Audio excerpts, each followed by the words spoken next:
আমাদের সর্বপ্রথম দাবি হলেও এই প্রশাসনের লোকজনকে আমি বলতে চাই, আপনাদের আমি বহুভাবে বলেছি এই মাদক ব্যবসায়ীদের বিরুদ্ধে আপনাদের সারাশি অভিযান চালু করতে হবে। আপনার তাদেরকে ধরে ইউএনও সাহেব আপনি ম্যাজিস্ট্রেট দেবেন, ধরে সাথে সাথে 6 মাস থেকে 1 বছর জেল দিয়ে দেবেন। তাকে জেলখানায় পাঠাবেন না, কোর্টে পাঠাবেন না, সেখান থেকে সে 10-15 দিনের মধ্যে বেরিয়ে আসে। অতএব ম্যাজিস্ট্রেসি পাওয়ার আছে, যেমনিভাবে আপনার ভোক্তা অধিকাররা জেল দেন, আপনাদেরও ম্যাজিস্ট্রেসি পাওয়ার আছে। আপনারা ধরার সাথে সাথে তাদেরকে 6 মাস থেকে 1 বছর, 1.5 বছর, 2 বছর জেল দিয়ে দেন, তাহলে নির্মূল হয়ে যাবে। আর যেই পরিবারের সন্তান এই মাদক গ্রেপ্তার হয়েছে তার বাবাকে এনে 48 ঘন্টা থানায় বসে রাখবেন, যাতে ওই পরিবারে জানতে পারে, মানুষ জানতে পারে ওনার ছেলে মাদক ব্যবসা করে, মাদক সেবন করে। অতএব সমাজ থেকে এর উচ্ছেদ হবে, না হলে উচ্ছেদ হবে না। সামাজিকভাবে আমাদের এক প্রতিরোধ গড়ে তুলতে হবে।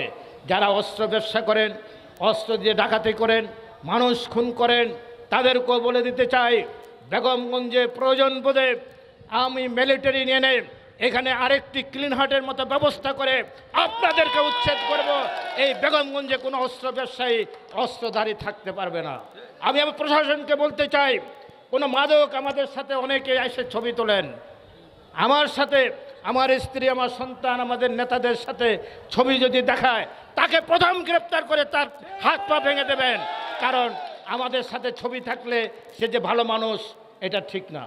আমাদের সাথে হাজার হাজার মানুষ আসে, ছবি তুলে, সে সন্ত্রাসী হতে পারে, অস্ত্র ব্যবসায়ী হতে পারে, মাদক ব্যবসায়ী হতে পারে।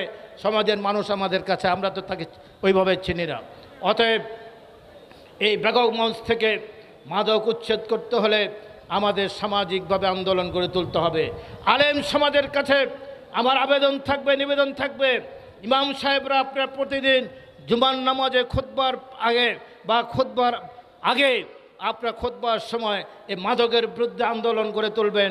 মসজিদ ভিত্তিক সমাজ যে আছে সেখান থেকে আমাদের এই মাদকের বিরুদ্ধে স্লোগান তুলতে হবে, মাদ্রাসাগুলো থেকে স্লোগান তুলতে হবে, আলেম সমাজকে রাজপথে নেমে আসতে হবে। মাদক, সন্ত্রাস, অস্ত্র এর বিরুদ্ধে আপনাদের কথা বলতে হবে। আমাদের আলেম সমাজ অনেক সময় অনেক কথা বলেন না।